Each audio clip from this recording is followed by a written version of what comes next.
ഇന്നത്തെ എൻ്റെ വരവിന് ഒരു ലക്ഷ്യമേ ഉള്ളൂ, ഈ നടയിൽ അങ്ങയിൽ വിലയം പ്രാപിക്കാൻ.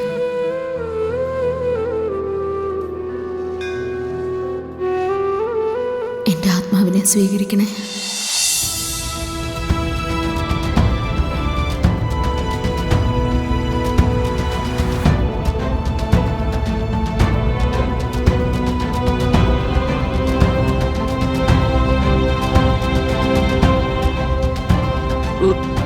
എന്താ നോക്കുന്നേ? ഞങ്ങളെ നിങ്ങളെ പോലുള്ളവരൊന്നും അല്ല, കുടുംബത്തിൽ പറഞ്ഞവരാ. ആ, ഞങ്ങളും കുടുംബത്തിൽ പറഞ്ഞവരെ കാത്തിരുന്നത്. മുത്തശ്ശി വേണ്ട. നീ മാറി നിക്കടി. നീ ആറ്റുവാശ്ശേരി സുകുമാരി എന്ന് കേട്ടിട്ടുണ്ടോ? ഇല്ലല്ലോ. ആ, എന്നാലേ അത് ഞാനാ. എന്റെ നാട്ടിലെ ആറ്റുവാശ്ശേരി സുകുമാരി എന്ന പേര് കേട്ട ആണായാലും പെണ്ണായാലും ഒന്ന് നടുങ്ങി വിറയ്ക്കും. എന്റെ പേര് കേട്ടാലേ ആരും നടുങ്ങി വിറയ്ക്കൊന്നുമില്ല. ഒരു സാധാരണ പേരല്ലേ. പക്ഷേ ഏത് മുട്ട് വിറയ്ക്കാത്തവനെയും ഒറ്റയടിക്കും നിലത്തെടുത്തിട്ട് തല്ലും ഞാൻ. തള്ളേ, നിങ്ങൾ ഇത്തിരി കൂടിയായിട്ടാണെന്ന് എനിക്ക് മനസ്സിലായി. തുടക്കം ഇങ്ങനാണെങ്കി മുത്തശ്ശി മോളും നല്ല രീതിക്ക് ഇവിടുന്ന് തിരിച്ചു പോവില്ല. അതെ, ഞങ്ങളെ കള്ളക്കേസിൽ അടച്ചതിന്റെ ദേഷ്യം കൊണ്ടാ മുത്തശ്ശി. മിണ്ടാതിരേടി. ജയിലിൽ കയറുന്ന എല്ലാവർക്കും ആദ്യം പറയാനുള്ളതേ കള്ളക്കേസാണെന്നാ. ഞങ്ങളാരും വലിയ പുണ്യാളത്തികളായിട്ടല്ല, പക്ഷേ നിന്റെയൊക്കെ പോലെ മയക്കുമരുന്നും കൊണ്ട് നാട് നശിപ്പിക്കാൻ നടന്നിട്ടില്ല. വായും പൂട്ടി അവിടെ എവിടെങ്കിലും അടങ്ങിയിരുന്നില്ലെങ്കി നാളെ വാർഡൻ വന്ന് വാതിൽ തുറക്കുമ്പോ ചത്തു കിടക്കും രണ്ടെണ്ണങ്ങളും. മനസ്സിലായോടി? തള്ളേ, നിങ്ങക്ക് മനസ്സിലായോ?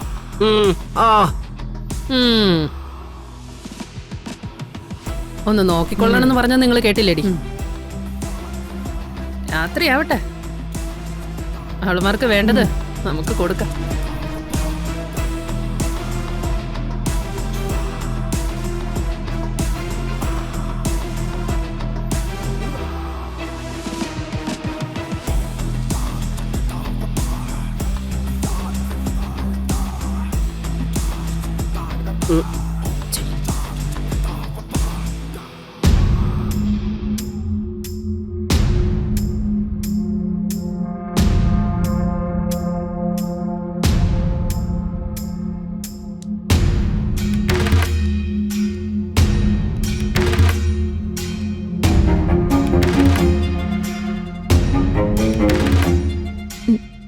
മുത്തശ്ശി, ദയവ് ചെയ്ത് അവരോട് ബഹളത്തിനൊന്നും പോരുത്, കുഴപ്പാവും. ഓ, എന്തൊക്കെ മോഹങ്ങളായിരുന്നു, അതൊക്കെ ഇതിനകത്ത് വന്ന് അവസാനിച്ചല്ലോ.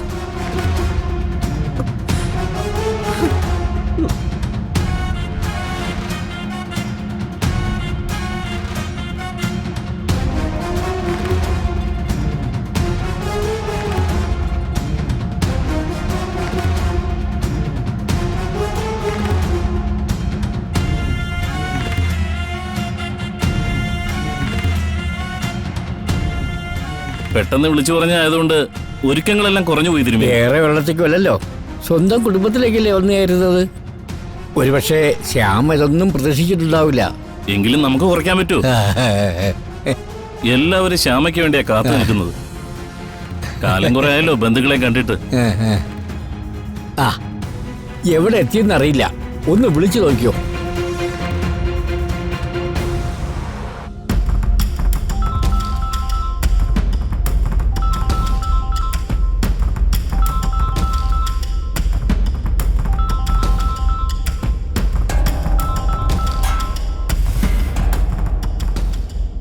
ദേവനന്ദനാണ് ക്ഷേത്ര കമ്മിറ്റിയുടെ പ്രസിഡന്റ്. ആ, എൻ്റെ അടുത്ത് നമ്പറുണ്ട്. പുറപ്പെട്ടിരുന്നോ അതോ? ആ, ഞാൻ തൊട്ടടുത്തെത്തി. ഒരു 2-3 മിനിറ്റിൽ അവിടെ എത്തും. ഓ, ഞങ്ങളെല്ലാവരും ഇവിടെ തന്നെ ഉണ്ട്.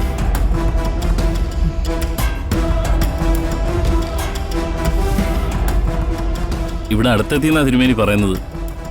എല്ലാവരെയും ഒന്ന് അറിയിച്ചേക്കൂ.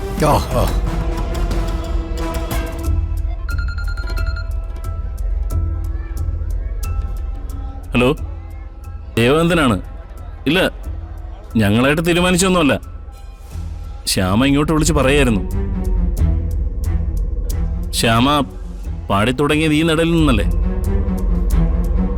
ഭഗവാന് വേണ്ടി പാടുമെന്നാണ് പ്രതീക്ഷിക്കുന്നത്. വരികയാണെങ്കിൽ വൈകണ്ട. ശ്യാമ ഇപ്പൊ എത്തും. ദേ ശ്യാമ വരാറായി. എല്ലാരും വന്നേ, വരൂ.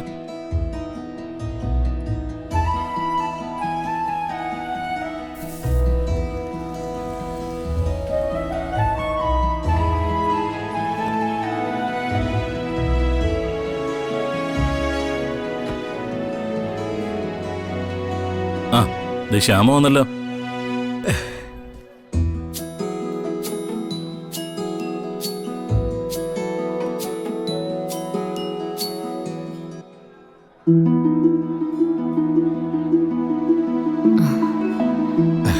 അല്ല, ഇതിന്റെയൊക്കെ ആവശ്യമുണ്ടായിരുന്നോ? അത് ഞങ്ങളുടെ ഒരു സന്തോഷത്തിനാ.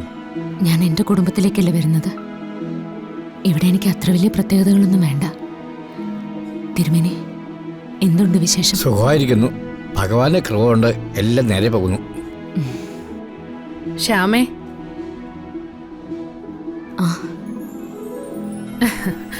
രുക്മിണി വല്യമ്മേ, അപ്പം നീ എന്നെ മറന്നിട്ടില്ലല്ലേ? അതെങ്ങനെ മറക്കുന്നേ? പണ്ട് അമ്പലത്തിലേക്ക് വരുന്ന വഴി ഞാവൽപ്പഴം പെറുക്കിയിരുന്നത് ആ പറമ്പിൽ നിന്നല്ലേ? എനിക്കൊക്കെ ഓർമ്മയുണ്ട്. എന്നാ പിന്നെ നമുക്കങ്ങ് നടയിലേക്ക് നീങ്ങിയാലോ? ആയിക്കോട്ടെ തിരുമേനി.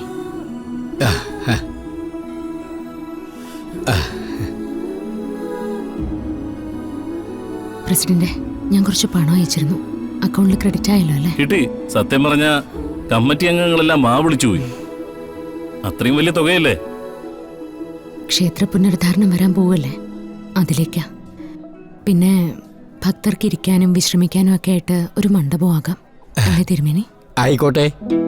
ക്ഷേത്ര പുനരുദ്ധാരണവും കഴിഞ്ഞ് ശ്യാമയുടെ ഒരു കച്ചേരിയിലൂടെ നമുക്കെല്ലാം തിരിച്ചു തുടങ്ങാം. ആയിക്കോട്ടെ.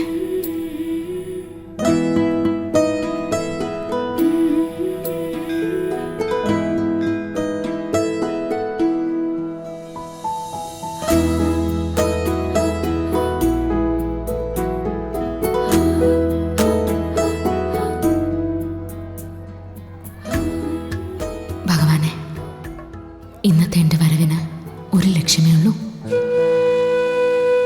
ഈ നടയിൽ അങ്ങയിൽ വിലയം പ്രാപിക്കാൻ.